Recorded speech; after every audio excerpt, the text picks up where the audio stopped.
Hello دوستو، السلام علیکم۔ آج ہم آپ کے سامنے ایک ایسی داستان لے کر آئے ہیں جو آپ کے دلوں کو ہلا دے گی اور آپ کے ایمان کو جگا دے گی اور آپ کو اللہ کے عذاب سے ڈرنے کی دعوت دے گی۔ یہ کہانی صرف ایک قصہ نہیں بلکہ ایک آئینہ ہے جو ہر اس شخص کو اپنا چہرہ دکھاتا ہے جو گناہوں کے دلدل میں دھنس چکا ہے اور اللہ کی رحمت سے غافل ہو چکا ہے۔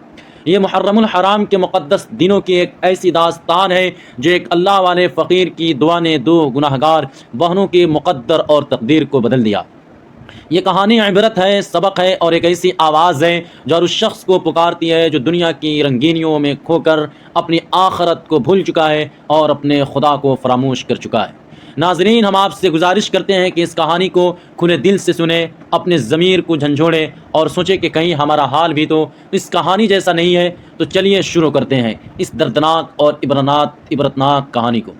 دوستو، اس کہانی کے 3 اہم کردار ہیں، جس میں سے ایک اللہ کا ایک نیک فقیر جس کو بابا خیر الدین کہا جاتا ہے، اور دوسرے کیریکٹر اور کردار ہے 2 بہنیں جن کا نام ہے رابعہ اور نائلہ کا، اور تیسرا کیریکٹر ہے ایک نوکر جس کا نام ہے عبداللہ۔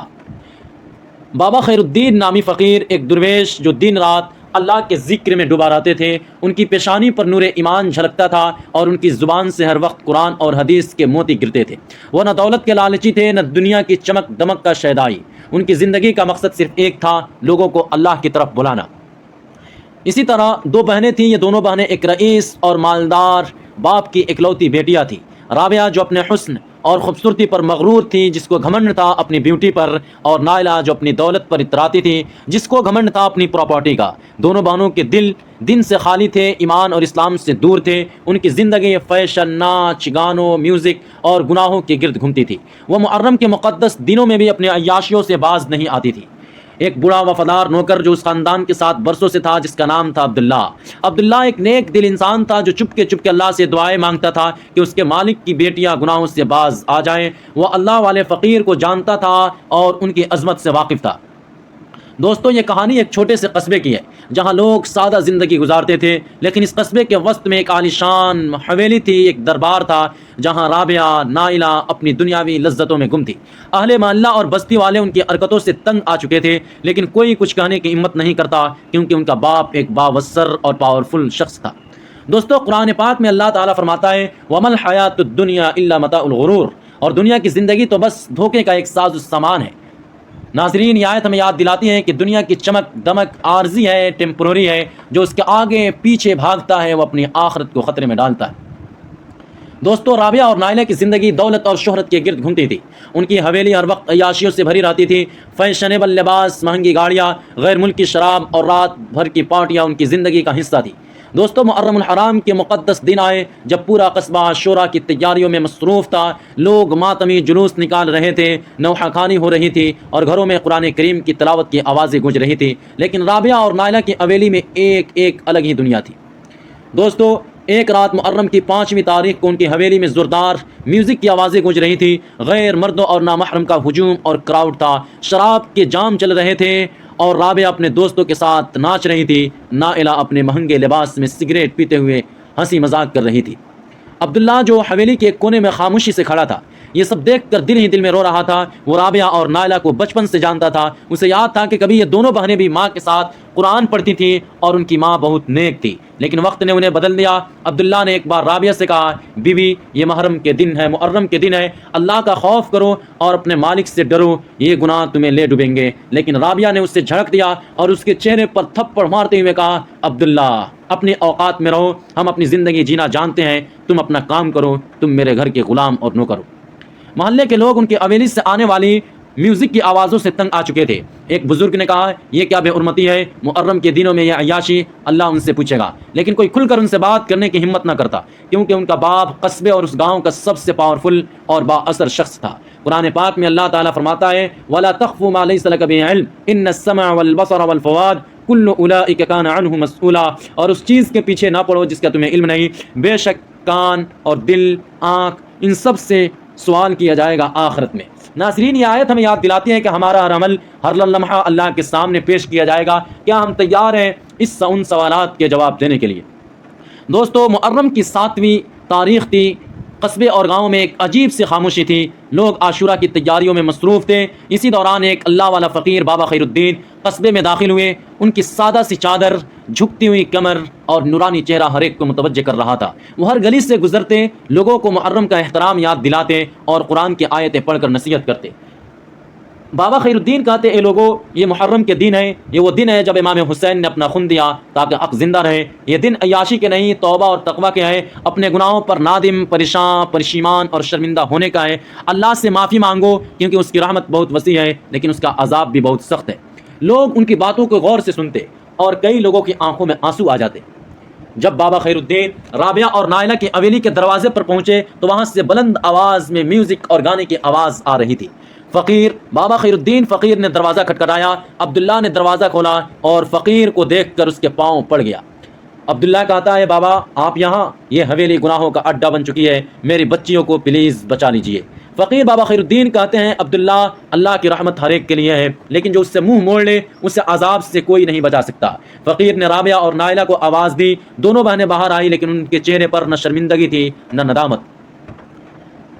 فقیر کی نصیحت بہنوں کو کرتے ہوئے فقیر نے نرم لہجے میں کہا، اے بیٹیوں، اے میرے لخت جگر، اے اسلام کے شہزادیوں، یہ محرم الحرام کے ایام اور دن ہے۔ اللہ اور اس کے رسول صلی اللہ علیہ وسلم کا واسطہ دیتا ہوں، پلیز اپنے گناہوں سے توبہ کرو۔ یہ دنیا عارضی ہے لیکن آخرت ہمیشہ کی دنیا ہے۔ لیکن رابعہ نے ہنستے ہوئے کہا، اے بوڑھے بابا، تم اپنا کام کرو، ہمیں اپنی زندگی اپنے من پسند کی جینے دو۔ رابعہ نے کہا، مائی لائف مائی چوائس۔ جس طریقے سے آج کی بہت ساری عورتوں اور بہت سارے مسلم اور اسلامی شہزادیوں کا یہ دعویٰ ہے، مائی لائف مائی چوائس۔ نائلہ نے تو عد کر دی، اس نے اپنا فون نکالا اور بلند آواز میں گانا چلا دیا، گویا فقیر کی باتوں کا مذاق اڑا رہی ہو، اور فقیر کے چہرے بابا خیر الدین کے چہرے پر ایک تھپڑ رسید کر دی۔ فقیر کے چہرے پر غصہ اور رحم دونوں جھلک رہے تھے۔ انہوں نے اپنا عصا زمین پر مارا اور بلند آواز میں قرآن کی آیت پڑھی، وَإِذَا الْوُحُوشُ حُشِرَتْ، جب درندوں کو جمع کیا جائے گا، اور پھر کہا، اے نافرمان بیٹیوں، تمہارے دل حیوانوں سے بھی بدتر ہو چکے ہیں۔ اگر تم نے توبہ نہ کی تو اللہ تمہیں اسی شکل میں بدل دے گا جس کے تم مستحق ہو۔ یہ کہہ کر بابا خیر الدین فقیر چلے گئے۔ ناظرین، اللہ کے نیک بندوں کی باتوں کو ہلکا نہ لیں، وہ اللہ کے پیغام لے کر آتے ہیں۔ اگر ہم ان کی نصیحت کو نظر انداز کریں گے تو ہمارا انجام بھیانک ہو سکتا ہے۔ فقیر کے جانے کے بعد رابعہ اور نائلہ نے ان کی باتوں کو مذاق میں اڑا دیا۔ وہ اسی رات اپنی پارٹی میں مصروف ہو گئی، لیکن محرم کے عاشورے کی رات تھی، آسمان پر گہرے بادل چھا گئے، گرج چمک شروع ہوئی اور عجیب سی آوازیں سنائی دینے لگی، گویا آسمان رو رہا ہو۔ عبداللہ، جو رات بھر جاگتا رہا، بتاتا ہے کہ رات کے آخری پہل حویلی سے چیخ و پکار کی آوازیں آئی۔ اس نے دروازہ کھٹکھٹایا لیکن کوئی جواب نہ ملا۔ صبح جب اس نے دروازہ کھولا تو وہ منظر دیکھ کر اس کی چیخ نکل گئی۔ رابعہ اور نائلہ کی جگہ دو سیاہ رنگ کی کتیاں حویلی میں موجود تھی۔ ان کی آنکھیں انسانی تھی اور ان سے آنسو بہہ رہے تھے۔ وہ رو رہی تھی، چلا رہی تھی، لیکن ان کی زبان سے کوئی آواز نہ نکلتی تھی۔ عبداللہ نے محلے والوں کو بلایا۔ لوگ حویلی کے باہر جمع ہو گئے، کچھ چیخ رہے تھے، کچھ رو رہے تھے اور کچھ ڈر کے مارے بھاگ رہے تھے۔ رابعہ اور نائلہ کے والدین کو جب خبر ملی تو وہ غش کھا کر گر پڑے۔ کچھ دیر بعد جب لوگ دوبارہ حویلی میں داخل ہوئے تو وہ دونوں کتیاں غائب ہو چکی تھی۔ کوئی نہیں جانتا وہ کہاں گئی۔ کچھ کہتے ہیں کہ وہ اللہ کے عذاب کا نشانہ بن گئی اور کچھ کہتے ہیں کہ اللہ نے انہیں ایک عبرت کے طور پر چھپا دیا۔ قرآن پاک میں اللہ تعالیٰ فرماتے ہیں، فَإِنَّهَا لَا تَعْمَى الْأَبْصَارُ وَلَكِنْ تَعْمَى الْقُلُوبُ الَّتِي فِي الصُّدُورِ، کہ بے شک آنکھیں اندھی نہیں ہوتی بلکہ وہ دل اندھے ہوتے ہیں جو سینوں میں چھپے ہوئے رہتے ہیں۔ ناظرین، یہ واقعہ ہمیں یاد دلاتا ہے کہ جب دل گناہوں سے اندھا ہو جاتا ہے تو اللہ کا عذاب بہت قریب آ جاتا ہے۔ ناظرین، یہ کہانی ہمیں بتاتی ہے کہ اللہ کی رحمت بہت وسیع ہے لیکن اس کا عذاب بھی بہت سخت ہے۔ رابعہ اور نائلہ نے محرم کے مقدس دنوں میں اللہ کے احکامات کی نافرمانی کی اور ان کا انجام ہم سب کے لیے عبرت ہے۔ قرآن کہتا ہے، وَمَنْ أَعْرَضَ عَنْ ذِكْرِي فَإِنَّ لَهُ مَعِيشَةً ضَنْكًا، کہ جو میری یاد سے غافل رہے گا اس کی زندگی تنگ کر دی جائے گی۔ اور قرآن دوسری جگہ پھر فرماتا ہے، إِنَّ اللَّهَ لَا يُغَيِّرُ مَا بِقَوْمٍ حَتَّى يُغَيِّرُوا مَا بِأَنفُسِهِمْ، کہ اللہ کسی قوم کی حالت نہیں بدلتا جب تک وہ خود اپنی حالت نہ بدل لے۔ نبی کریم صلی اللہ علیہ وسلم نے بھی فرمایا، جب کوئی قوم علانیہ کھلم کھلا گناہ کرتی ہے اور توبہ نہیں کرتی تو اللہ اس پر عذاب نازل کرتا ہے۔ دوستو، محرم صرف ماتم کا مہینہ نہیں بلکہ تقوی، توبہ اور اللہ کے خوف کا مہینہ ہے۔ یہ وہ دن ہے جب ہم اپنے گناہوں پر نادم ہو، شرمندہ ہو، پشیمان ہو، اپنے دل کو صاف کریں اور اللہ سے رجوع کریں۔ ناظرین، میں آپ سے ایک ذاتی بات شیئر کرتا ہوں کہ ایک بار میں نے ایک بزرگ سے سنا کہ انہوں نے اپنی زندگی میں ایک شخص کو دیکھا جو گناہوں میں ڈوبا ہوا تھا اور اس کے شب و روز کے ایام ہمہ وقت گناہوں میں کٹتے تھے، لیکن محرم کے دنوں میں اس نے توبہ کی اور آج وہ اللہ کا ایک نیک بندہ ہے۔ ناظرین، توبہ کی طاقت کو کبھی کم نہیں سمجھنا چاہیے۔ ناظرین، یہ کہانی کا پیغام سچا ہے، یہ ہمیں بتاتی ہے کہ گناہ کا انجام ہمیشہ تباہی ہے، لیکن توبے کا راستہ ہمیشہ کھلا ہوا ہے۔